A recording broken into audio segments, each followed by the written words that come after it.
Αθάνατη ποντιακή θρύλη και παραδόσεις.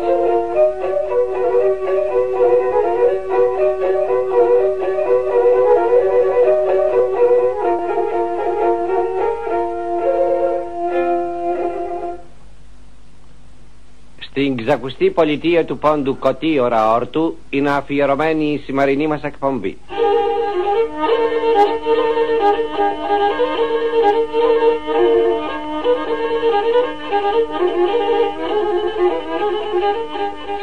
Πανάρχια πόλη με τις ωραίες ελληνικές παραδόσεις και τους συγκλονιστικούς θρύλους. Του Κώτιος το ξακουσμένο κάστρο Κωτίωρα, που ήταν άρχοντας του τόπου στους αρχαίους χρόνους κατά μία άποψη. Κωτίωρα και έπειτα Όρτου, στρατόπεδο η τουρκική ονομασία της πόλεως. Ο ήχος της λύρας θυμίζει καημούς γενεών που έζησαν εκατοντάδες χρόνια στον αγαπημένο τόπο.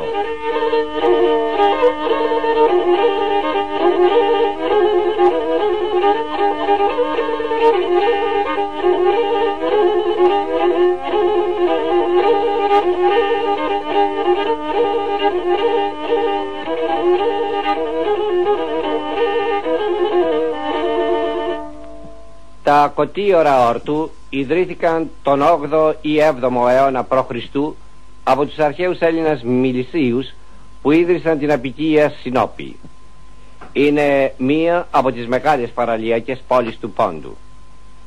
Το λιμάνι των Κωτιώρων από τα πανάρχια χρόνια την Αλεξανδρινή εποχή και σε όλη τη διάρκεια της Ρωμαϊκής και Βυζαντινής περίοδου αποτελούσε σπουδαιότατο κέντρο διαμετακομιστικού εμπορίου. Στα Κωτίωρα ήκμασαν όλες οι τέχνες. Τα ελληνικά γράμματα εκαλλιεργούντο με πάθος. Δαιμόνιο το εμπορικό πνεύμα των κατοίκων.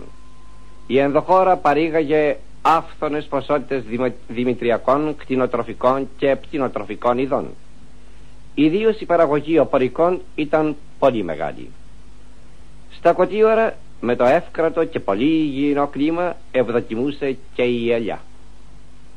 Η υπερπαραγωγή αγαθών στα Κωτίωρα και την ενδοχώρα τους οδηγούσε στην εξαγωγή μεγάλων ποσοτήτων, ιδίως ξηρών καρπών, προπάντων φουντουκιών, προς περιοχές της Κωνσταντινουπόλεως, της Ρωσίας και λοιπές.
όχι πάλι κακλάλι, και μόρφο που θα φύγει πάντα θα παρακαλεί, και μόρφο που θα φύγει πάντα θα παρακαλεί.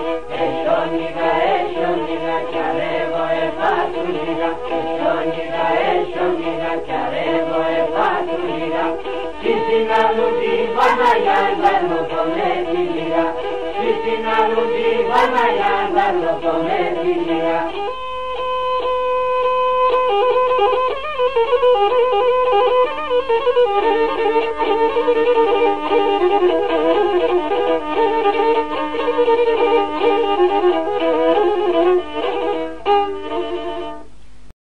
Οι κοτιορείτες παρουσιάζουν τα ίδια κατά βάση χαρακτηριστικά με τους λοιπούς ποντίους. Κράτησαν πιστά τις παραδόσεις ως το τέλος. Φιλοξένησαν κι αυτοί τα στρατεύματα του Ξενοφόντος, τα οποία πέρασαν και από τη δική τους πόλη. Στάθηκαν γενναίοι σε ώρες κρίσιμες. Διατήρησαν τα ήθη και τα έθιμά τους.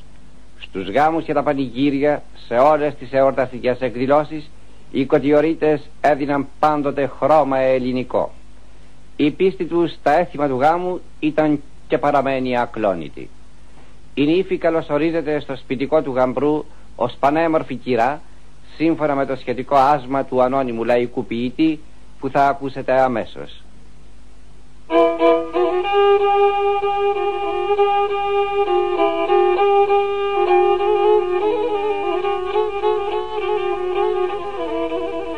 Καλώς την κυρά νύφη μας, τώρα πόρθε στο σπίτι μας. Κορίτσι μα την πεθερά, σαν να είναι μάνα και κύρας. Τίμα τον πεθερός, σαν να είναι κύρις και γόνιος. Τίμα τον πεθερός, σαν να είναι κύρις και γόνιος. Επί 3 αιώνες περίπου πολλές περιοχές του Δυτικού Πόντου παρέμειναν ερημωμένες. Ο λιμένας των Κοτιόρων απονεκρώθηκε τελείως. Τον 18ο αιώνα η μανία του κατακτητή υπεχώρησε κάπως. Στις αρχές αυτού του αιώνα μια ομάδα ποντίων από την Αργυρούπολη, των οποίων το γενεαλογικό δέντρο είχε τις ρίζες του στα Κοτίωρα, ξεκίνησε με κατεύθυνση την παλιά φιλτάτη πατρίδα τα Κοτίωρα. Έφτασε στο χωριό Μπαϊραμλή, 6 χιλιόμετρα νοτιότερα της Ορτούς. Αργότερα κατέφτασαν και άλλοι κοτιορείτες από τη Χαλδία. Στα τέλη του 18ου αιώνα οι κοτιορείτες αυτοί εγκαταστάθηκαν στα Κοτίωρα. Η πόλη άρχισε από τότε να αναζωογονείται και πάλι, να βρίσκει τον παλαιό εαυτό της. Ο πρώτος συνοικισμός που ιδρύθηκε είναι της Ιπαπαντής.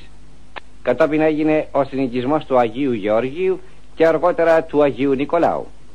Ιδρύθηκαν φυσικά και άλλοι ελληνικοί συνοικισμοί στα Κοτίωρα σε όλη τη διάρκεια του 19ου αιώνα. Στα Κοτίωρα, όπου επανήλθε και πάλι το ελληνικό στοιχείο, η ελληνική παιδεία έδωσε εκ νέου τη λάμψη της. Ιδρύονται περικαλείς ναοί και πολυάριθμα σχολεία. Η περίφημος Ψωμιάδιος σχολή θα μείνει αλυσμόνητη. Ήταν έργο του μεγάλου ευεργέτου Κοτιορείτου Κωστάκη Ψωμιάδη. Η λειτουργή της παιδείας, ανάμεσα στους οποίους εξέχουσα θέση κατέχει ο Θεμιστοκλής Παστιάδης, εργάστηκαν στα Κοτίωρα με πραγματική αυτοθυσία. Η προσφορά τους στα ελληνικά γράμματα είναι πολυτιμωτά.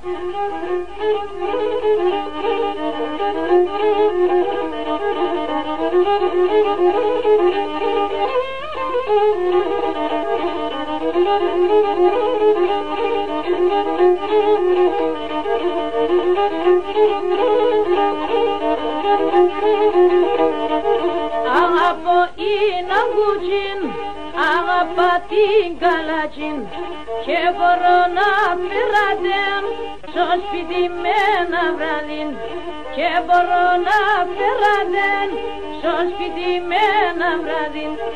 Πίνω το συμπουφίνο, τη λουλιαντήρι, κάτι πόρτα σαλού, μυρίζει σέρδα porta saralo, miri di cerda miri.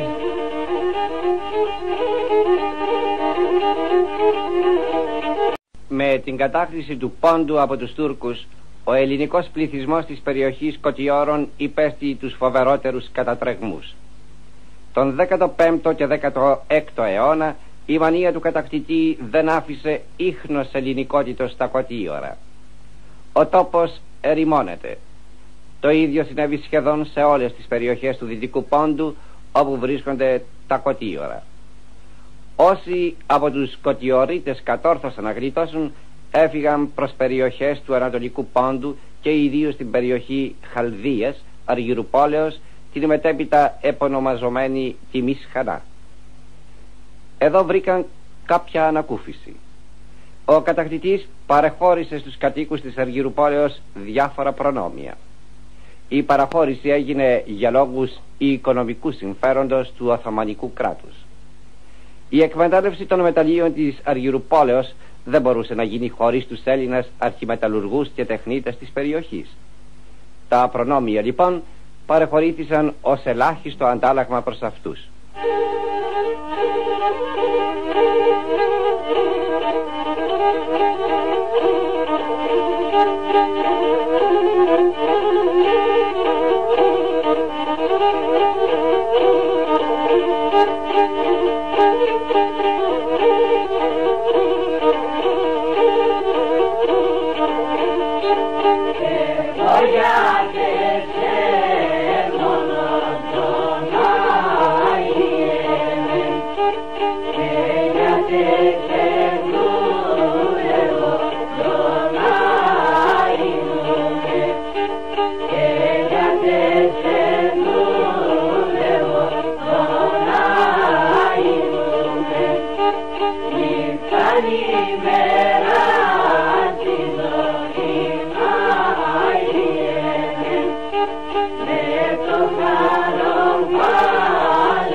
Πριν από τον ξεριζωμό, η Ορτού απαριθμούσε 15.000 κατοίκους, από τους οποίους οι 8.000 περίπου ήταν Έλληνες.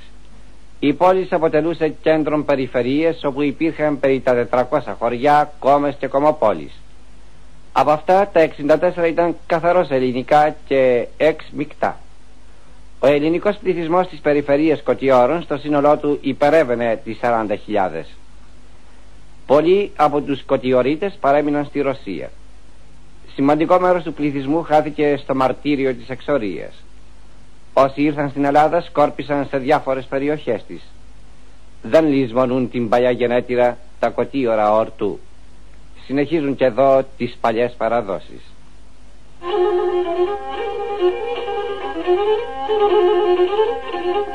Τραγουδά ο Χρύσανθος και παίζει λύρα ο Γεωργούλης Κουγιουμτζίδης.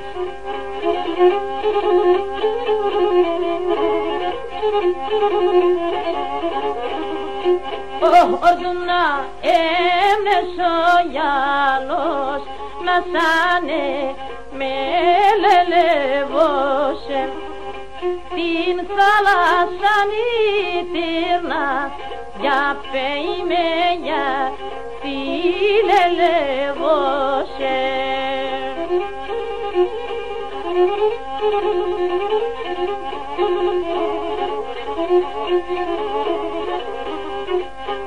Την ψημνά εγαλένιζα να σάνε με λελεύωσε τα μουρά τα μνή περνά για πεϊμενιά τη λελεύωσε.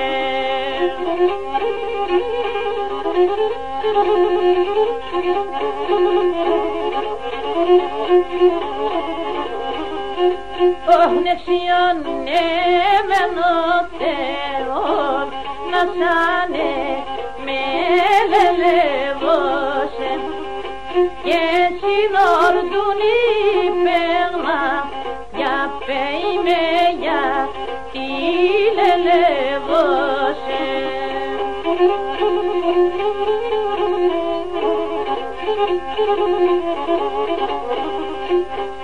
Έβγαινα και στο τσαμπάσιν να σάνε με λελεύωσε και να είχα πάρει